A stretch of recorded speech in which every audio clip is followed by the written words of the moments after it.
36,400,000. That is the expected number of intelligent civilizations in our galaxy, according to Drake's famous equation. For the last 78 years, we have been broadcasting everything about us. Our radio, our television, our history, our greatest discoveries to the rest of the galaxy. We had been shouting our existence at the top of our lungs to the rest of the universe, wondering if we were alone. 36 million civilizations, yet in almost a century of listening, we hadn't heard a thing. We were alone. That was until about 5 minutes ago. The transmission came on every transcendental multiple of hydrogen's frequency that we were listening to.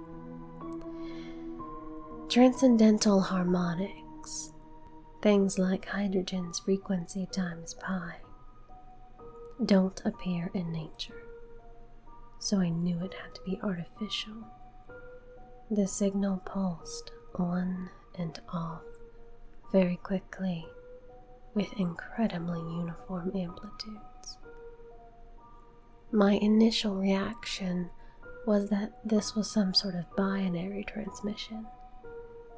I measured 1,679 pulses in the 1 minute that transmission was active. After that, the silence resumed. The numbers didn't make any sense at first. They just seemed to be a random jumble of noise. But the pulses were so perfectly uniform, and on a frequency that was always so silent. They had to come from an artificial source. I looked over the transmission again, and my heart skipped a beat. 1,679.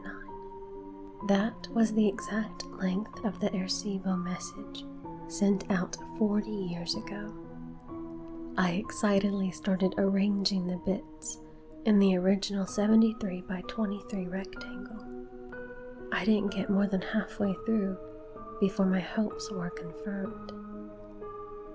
This was the exact same message. The numbers in binary from 1 to 10, the atomic numbers of the elements that make up life, the formulas for our DNA nucleotides. Someone had been listening to us and wanted us to know that they were there. Then it came to me. The original message was transmitted only 40 years ago. This means that life must be at most 20 light years away, a civilization within talking distance.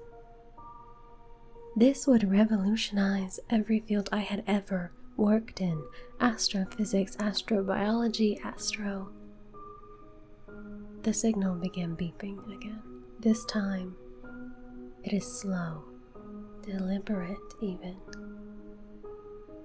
It lasts just under 5 minutes, with a new bit coming in once per second.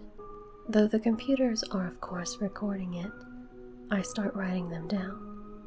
0, 1, 0, 1, 0, 1, 0, 0.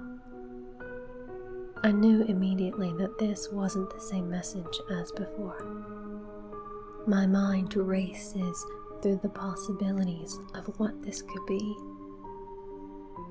The transmission ends, having transmitted 248 bits.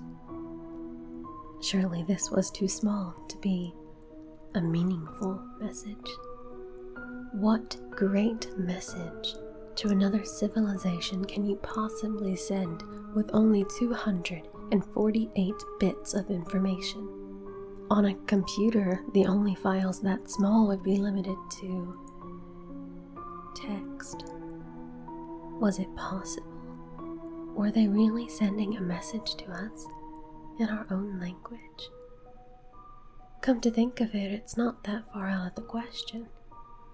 We had been transmitting pretty much every language on Earth for the last 70 years.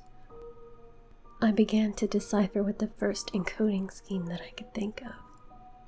0101 0100. That's B. 01100101. E. As I finish piecing together the message, my stomach sinks like an anchor. The words before me answer everything. Be quiet, or they will hear you.